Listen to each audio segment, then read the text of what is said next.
আজকে বানাবো দুধ পুলি। তার জন্য আমি 1 কাপ চালের গুঁড়ো নিয়েছি আর একদম ফুটন্ত গরম জল নিয়েছি 1 কাপ। কিছুটা দিলাম, দিয়ে এবার চামচে করে নেড়ে নিচ্ছি, কারণ ভীষণ গরম। তা আর একটু দিলাম।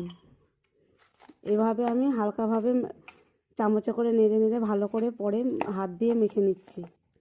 মেখে নেওয়ার পর এবার ডোটা রেডি হয়ে গেছে। এবার আমি আধটা রেস্টে রেখে দেবো। এবার দুধ ঘন করে নিয়ে জাল করে নিয়েছি। জাল করে নিয়ে এবার আরও ঘন করব। এটা পুরের জন্য তৈরি করছি। সেখানে আমি চিনি দিয়ে দিলাম। চিনি দেওয়ার পর আবার কিছুক্ষণ এটা আমি নাড়বো। নেড়ে তারপরে তখন এটা যখন দেখবো আরও ঘন হয়ে এসেছে, দেখুন বন্ধুরা কতটা ঘন হয়ে এসেছে, এতে আমি ময়দা দিয়ে দেবো। ময়দা না দিলে আঙুলে এটা নেড়ে যাবে। যখন আপনি পুরের মধ্যে দিবেন তখন এটা আঙুলের মধ্যে লেগে যাবে, কিন্তু যদি ময়দা দেন তাহলে ওটা লাগবে না আঙুলে।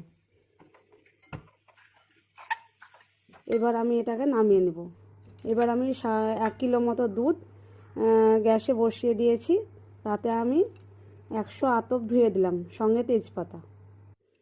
এবার দেখুন ডোটা নরম হয়ে গেছে। এবার আমি গ্যাসে দুধটা ফুটতে থাকবে। এবার আমি আস্তে আস্তে লেচি করে নিয়ে এবার আমি পুর ভরবো, দিয়ে এবার তৈরি করব পিঠে। আর এক এক করে এভাবে আমি আস্তে আস্তে বানিয়ে নেব।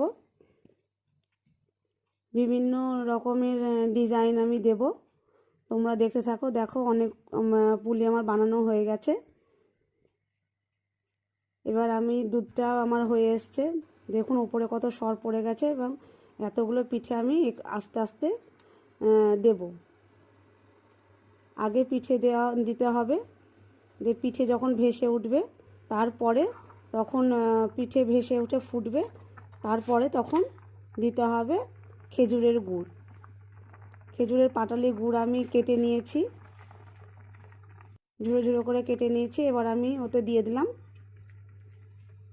দেখুন বন্ধুরা এবার ফুটে উঠছে। হালকাভাবে নাড়তে হবে, নাহলে পিঠে ভেঙে যাবে। আস্তে আস্তে কালার আসছে গুড়ের।